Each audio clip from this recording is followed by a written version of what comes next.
Hello, hi everybody. Welcome to lesson 7 of the Funerary Archaeology free course. Welcome. Hi everybody. Do you see me or hear me well? I changed my location, so I hope my internet connection will be more stable. So, I want to thank you all the new students that enrolled the course. Thank you all. Thank you so much for your support, for your kindness, and for your comments and your feedback. It's much appreciated. Thank you. So this is my little recap. This is a free course, a 6 weeks long course. It's completely free. You have to enroll to be eligible to get the certificate at the end of the course. In week 5 to 6, there will be some tests, some quizzes, and some more information for you, some funny ones too. Hi, I see new people. Hello, hi everybody. Please comment if you hear me. Hello, hi Alejandra. It's always nice to hear from you. Do you hear me or see me well? So, as I was saying, the course is meant to be for everyone. It's a very beginning, entry level. The language, of course, is English, but if you request, I can provide you some Italian also books and reading list. So let me know if you prefer this instead of the English one. I know that for many of you, English, it's not very fluent, it's not your first language, it's not even your second language, so I hope that my English is clear and good. In the past lessons, we talk about the body, the ritual, from a sociological and cultural perspective. Then we talk about the subject called and known by the English speakers as the fieldanthropology, which is known as anthropologiedeterrain, created by French anthropologist Rivieri. And today we are finishing this subject. As you can see, the title of this lesson is Anthropologiedeterrain Part 2.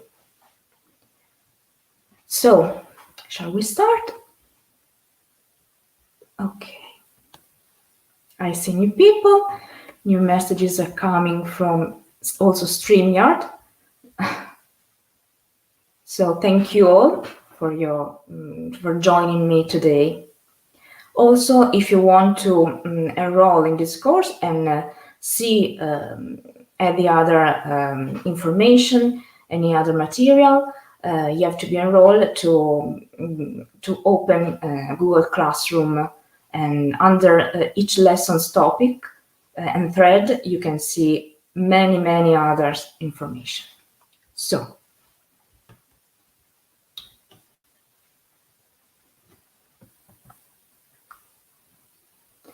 today we are talking about burials, because last time I focused more on the type of void, the type of volume and loss that is created all around a dead body,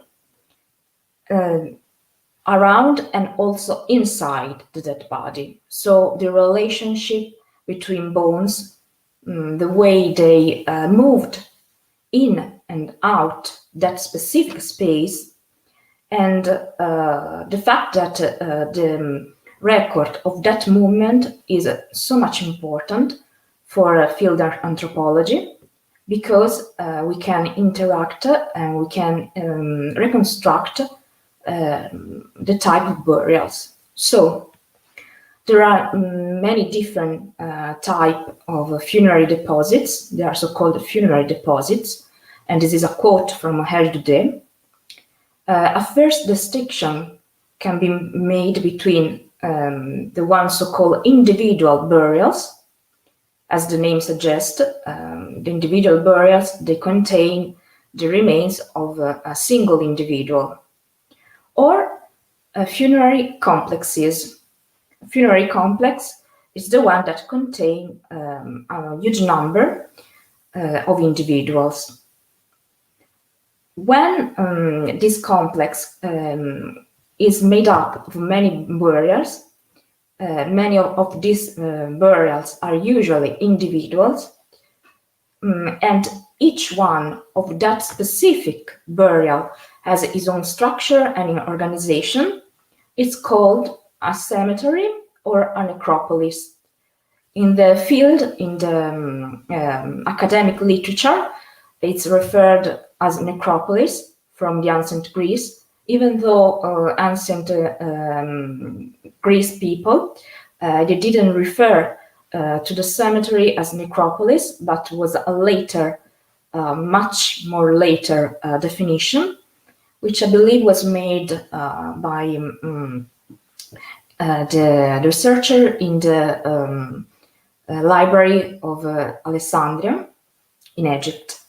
We are talking about Roman times, imperial times, so much later on. So you have to keep in mind each one of that specific singular burial has its own structure and organization, and as we can see today in modern and contemporary cemetery. Another category, which is also very important, is the one made up of a single burial container, a single architectonic container, which could be a cave, natural. We have seen in previous lessons where we talk about the developing of the cultural sensibility and funerary sensibility from our ancestors, that during Neanderthal times, many burials were made and were laid into natural caves in the very deep of the earth, probably to connect to Mother Earth or any other sort of supernatural being. So, also single architectonical container could be a tumulus, could be a pyramid, even if I'm not an Egyptologist, I know that many pyramids contain more than one burial, but also an artificial cave, such as the so-called hypogeum, which we will see some example in probably next week, yes, by fourth week, when we focus more on ancient civilization, such as the ancient Minoan and Mycenaean one. All that to mean that a single architectonical container is the house, so-called house of human remains, and act as a real house in the outer world. Another distinction is made among multiple burials. What is a multiple burial?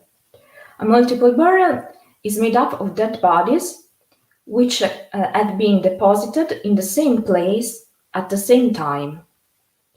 This happened usually after catastrophe, wars, plagues, floods, and so on. All that terrible events that can spread up the number of dead people. It's a very unique event. We can number them during our history. And the minimum form of multiple burial is the so-called double burial, and in literature is known as bisonomus, from the Latin. which means that two individuals are deposited in the same place at the same time. If the individuals are more than two, are three bodies, then we can call that burial as a triple or trisonymous. Also, another distinction among the multiple burials is that of collective burials. So, to recap, multiple burials is when different dead bodies are deposited in the same place at the same time. A collective burial is a variation of a multiple burial when all the dead bodies are deposited still in the same place, but at different times, such as a structure, an architectonic structure, which was specifically built for the reopening and for further deposition. Nowadays, we have some example of this by, family tombs, families' cellars, and so on. So it was very common today, but it was even in the ancient times. This is very interesting. This is an example of what I was saying before. So I don't know if you can see well. On the top left here, you can see a single burial. There's only one skeleton. There are a lot of bones. I know that many of you haven't any background in biology or anatomy. Don't worry. I'll upload a very specific table of content on Classroom for those of you who are interested. Please let me know in the comment if you are. The second one is double burial, a bisonymous. You can see usually archaeologists or anthropologists, when they record the material they excavated, and under material is categorized also the human remains, they used very specific colors to underline one from another. So you can see the green one is one skeleton, are all the bones that are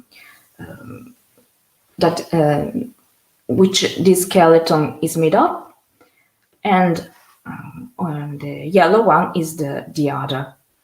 They are placed, as you can see, in a lay down crouch position, the so-called fetal position, and they are placed. It's a rather uncommon one, because usually they are placed not this way, but they are placed with their skull, their head facing each other. I have some more example of this later on, which I will show you. These two dead bodies were placed with their legs and feet entwined. You can see right there. So what I was saying before, that the very clever and precise record of all the human bones during archaeological excavation is very important to reconstruct the act made by the living during the time of the funeral, when they buried their dead. So the other example is a triple deposition.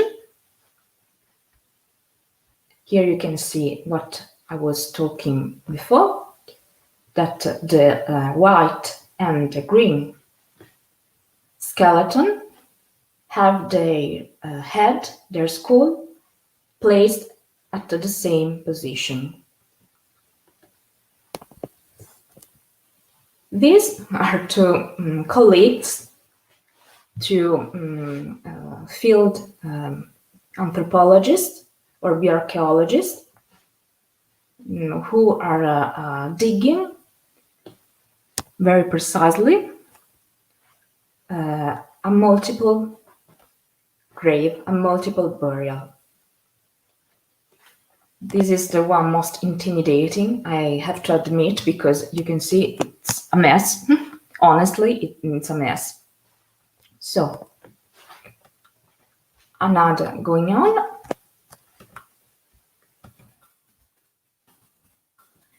Another distinction has to be made by the so-called primary and secondary burial.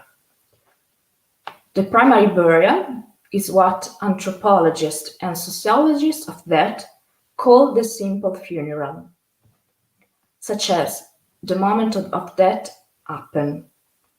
The living people close to the one who died made up a ceremony, a single ceremony, and in that specific ceremony, the manipulation of the remains take place.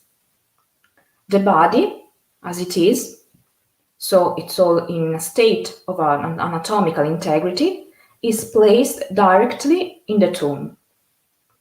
The decomposition happens almost entirely at the place of the burial. Why I write and I said almost entirely? Because from what we talk about in previous lesson, by now you know that the decomposition happens instantly when there is a stop of breathing, respiratory and circulatory, cardiac flow of blood and hair, and also the brain is dead. So decomposition happens from the very beginning of the moment of death. A common example of primary burial is an inhumation. An inhumation is when the corpse is placed in its forever rest place, in its forever tomb. Could be down in the ground, in a cave, in a sarcophagus, in a coffin, in a tree truck used as a coffin, and so on.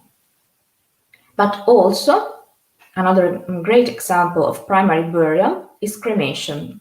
By cremation, we referred to the act of burning a dead body. So, cremation is a primary burial when the act of taking the dead body and placing in its forever home, in its forever tomb, is at the same, goes under the same time in which the fire is lit. So the fire is lit in the same place of the burial. And this is the bustum, the so-called bustum, again another Latin word, but you can also call and find it in the archaeological record and literature as direct cremation. A secondary burial is what anthropologists call a double funeral. So the human remains are manipulated at two different stages.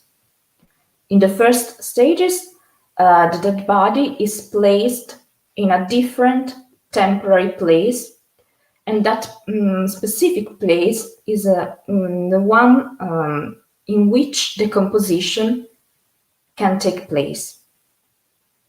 The second time is after a sufficient time has passed, such as the body is fully or partially skeletonized, the skeleton in its integrity or part of it.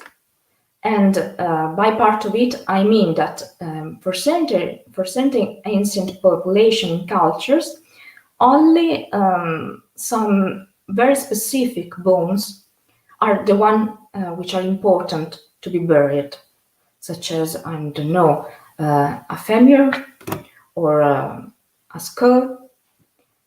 So that specific choice of the bones that are taken and the one which are left there forever is linked to the culture of a specific society. So the skeleton, or some part of it, is taken and buried. And it's buried in its final destination, its final burial, which is usually very far away from the place of decomposition. So what is that distinguish the primary from the secondary burial is the notion of pre-planning, because there is an action made specifically by the living, and also that specific action, the pre-planning, distinguish a secondary burial from another manipulation of dry bones, which happens very much later on, which is known as reduction. A common form of reduction is what we can see and we can imagine here. Okay, so let's say that this was a tomb made for a family, a whole family. So these are the ancestor of that family. After some decades, another member of that family, of that clan, dies, and so they need space, and that is the tomb of that family. So the space is very limited. So for certain population, they took away all the remaining of their ancestor, and they just discarded it, whatever.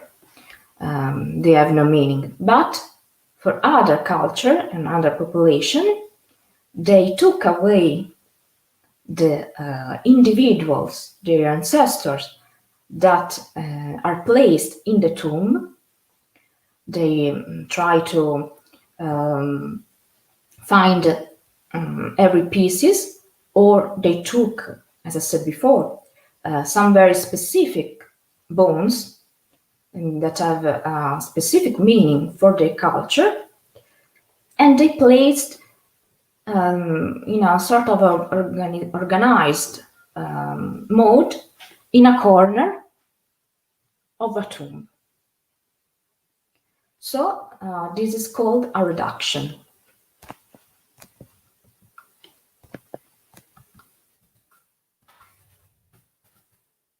I hope that everything is clear from now on. So, the mode to identify a primary burial. The very first one is the presence of anatomical connection. But keep in mind that the absence of anatomical connection doesn't prove that the nature of the burial is the one of a secondary one, because this could mean also that it was a primary burial indeed, but there happened later in time an intervention of human, animal, or by the weather. Another way of identifying a primary burial is the analysis of the space, the fill-in or empty space or void, also the original void. We have discussed all that matter in the lesson number 6, so if you haven't, please check the video. An empty space is when some bone exit the original volume of the body, and there happened how we can recognize the empty space by the rotation of skull, mandible, and femur, the lateral fall of the patella, the knee bones, the opening and the flattening of the pelvis. Some bones also fall inside the volume of the body, and that is we can see on the fall and the flattening of the rib cage, the fall of the sternum, partial dislocation of the vertebrae, fall of the pelvis going inside, the os coxae goes up because it took the place of the internal organs that once upon a time were there, and also everything that's placed on top, such as, I don't know, crossed hands, fall into the original volume of the body. A filled-in space also share the same. Some bones fall into the original volume of the body, and also we can witness a progressive filling of the original volume of the body. And the progressive filling is easily recognized by the bones that stays in the same position as they were put when the body was placed into the burial, because they are gradually blocked by the filling.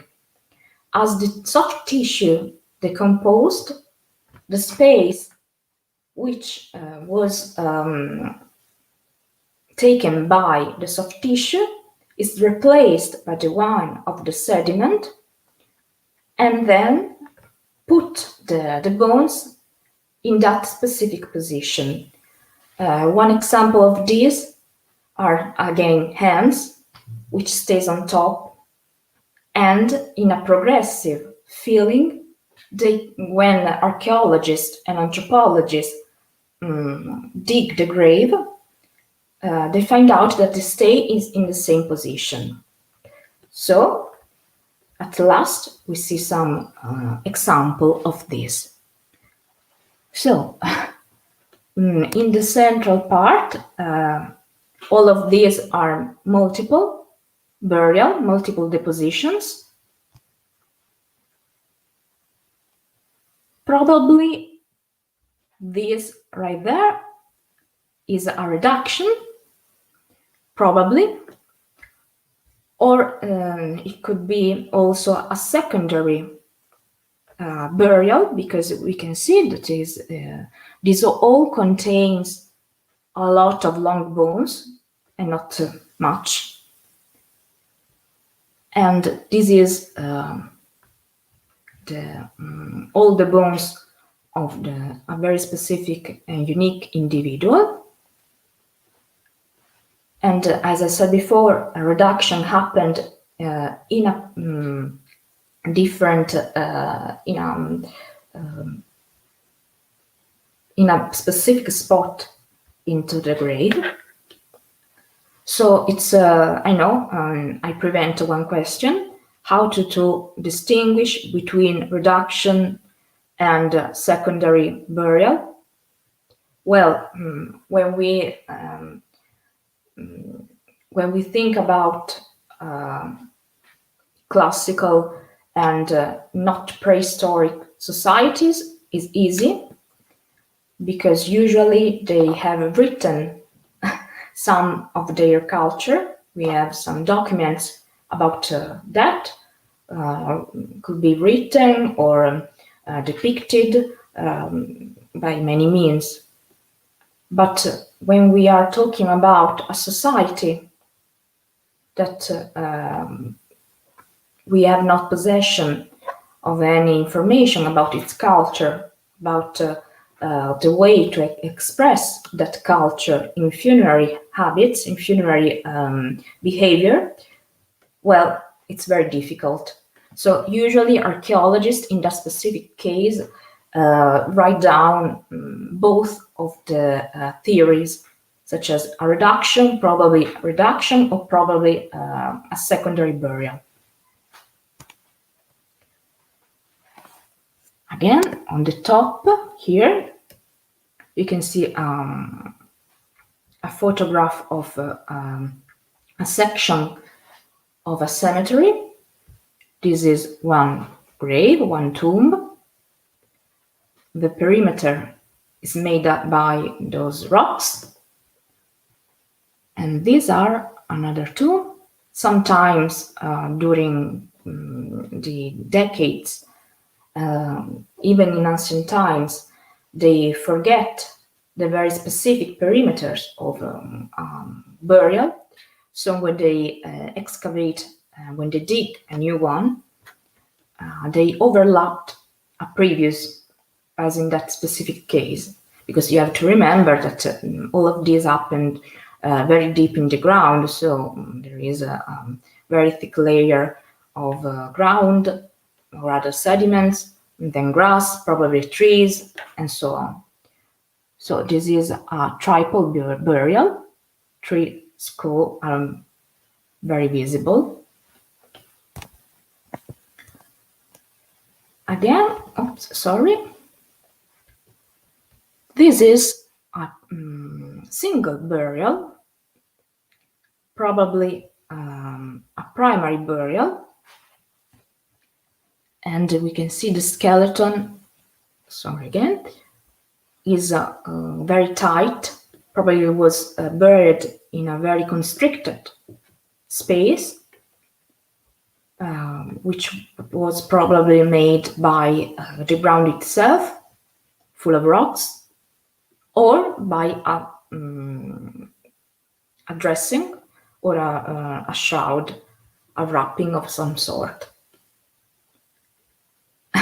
This is very interesting. It's a prone, so-called prone deposition, when the dead body is not inhumated, is not placed into the burial with his face facing up, but rather facing on the ground.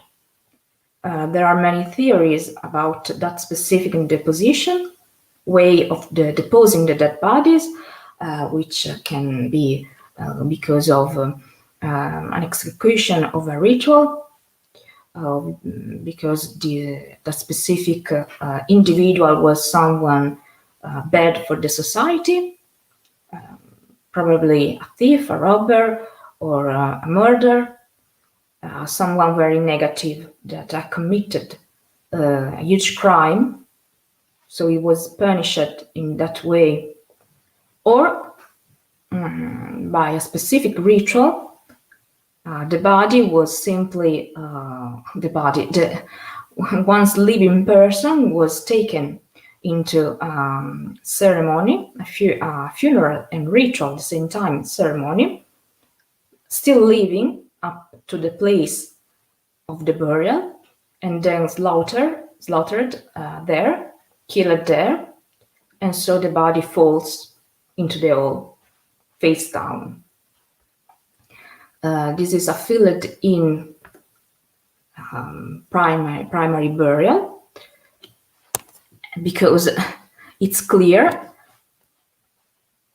the movement of the bones is minimal in both cases, this one and that one. In that specific case, we can see that the rib cage and some of the vertebrae and some part of the pelvis, of the bones that compose the pelvis, are still in a very, very precarious position. Also, see the mandible, which is almost in the same exact position as once was. So there is another example of the same time, primary burial. In that, I put that in images because they both are a clear representation of the wall-like effect, the fait de Pora, that I was talking to and referring to in the lesson 6. And the wall-like effect is when something, which can be the perimeter of the hole in which was deposited the body, a coffin, wooden trunk, as in this case, some dressing, some wrapping, are all around the body and maintain the dead body in a very tight position.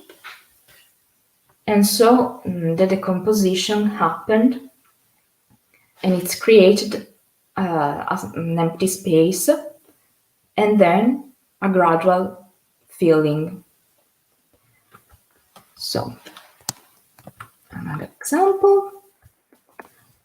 These are an example of a necropolis.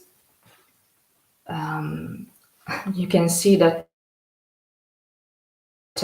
happened different types of burial during the same necropolis, but mostly they are double burial, and most of the time are burial of mother and child. Usually the body of the child or fetus, because we have to remember that in ancient times there was a very high range of mortality, both for the mother and the child at pregnancy or during the labor and the birth. And usually the child bones are placed very close to mother, to the face and even the chest of the mother. Probably one theory about this is that they have to put this close to keep on the nourish that the child could take from the breast of their mother, and so on. These burials are also interesting because we can see that circle right there, which are some part of the grave offering, of the grave goods. But we talk about grave goods, food, offering, and so on tomorrow's lesson. So,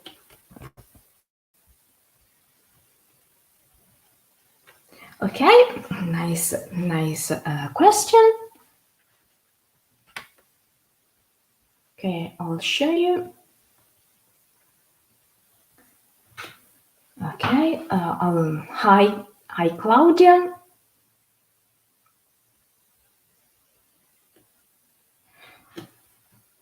Where did you use a triple burial and why? Well, usually it's very common for many ancient society. It's pretty much more common during medieval times, but as I said, I'm not a medieval archaeologist, I'm a classical archaeologist. And during classical times, they usually prefer singular individual burial, or they choose a double burial instead, because as I said before, right before your answer, and the one of a mother and child. But when we faced a triple burial, it's because it happens to individuals, to members of the same clan. For example, they usually, during prehistoric society, the one of Bronze Age, even in northern Italy, before the pre-Roman society, they usually buried more than one male in the same place, in the same burial, because they are all of them, they are warriors, and they are members of a same clan, of a same family. So they put them together. Sometimes, often, they are buried even with their horses. That's a clever, one of the first example that came to my mind.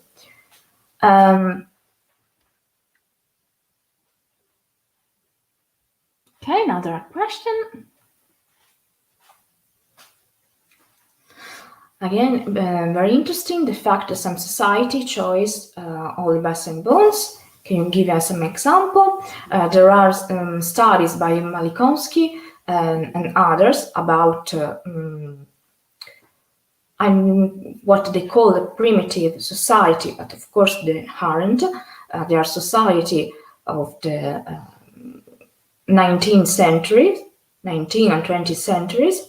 That one of the Aborigines and other society of the island surrounding Papua Nova Guinea and all the isles around the Australia and New Zealand that specifically choose, for example, the head, because they believe that in the head there was the place of the human soul of the deceased, of their dead relative. So another one. The necropolis in the picture in the last. Oh, can I show it? Okay. The necropolis in the picture in the last page, when it was made, this one, I believe, was one of yes, was one of Bronze Age. Bronze Age, I believe. I don't remember it well. If it was in the Central Europe or in the Eastern Europe, but it is of Bronze Age.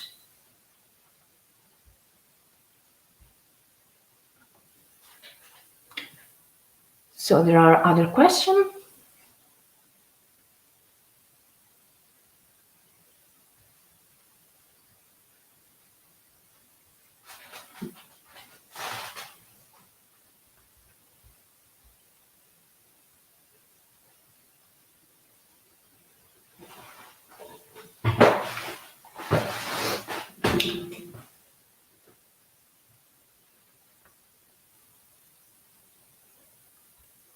So I hope I received some other comments on Instagram.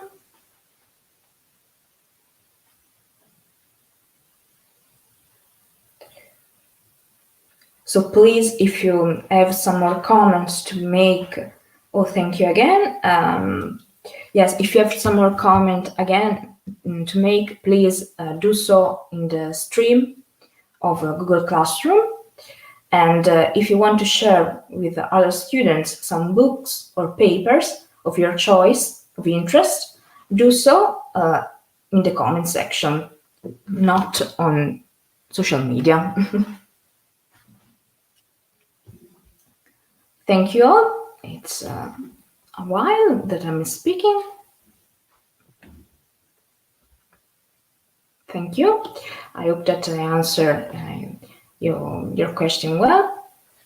If you have more to ask me, please do so on Google Classroom, and I will answer you as soon as possible. Thank you, everybody. Have a nice time. Thank you. And see you all tomorrow at the same time. Bye-bye.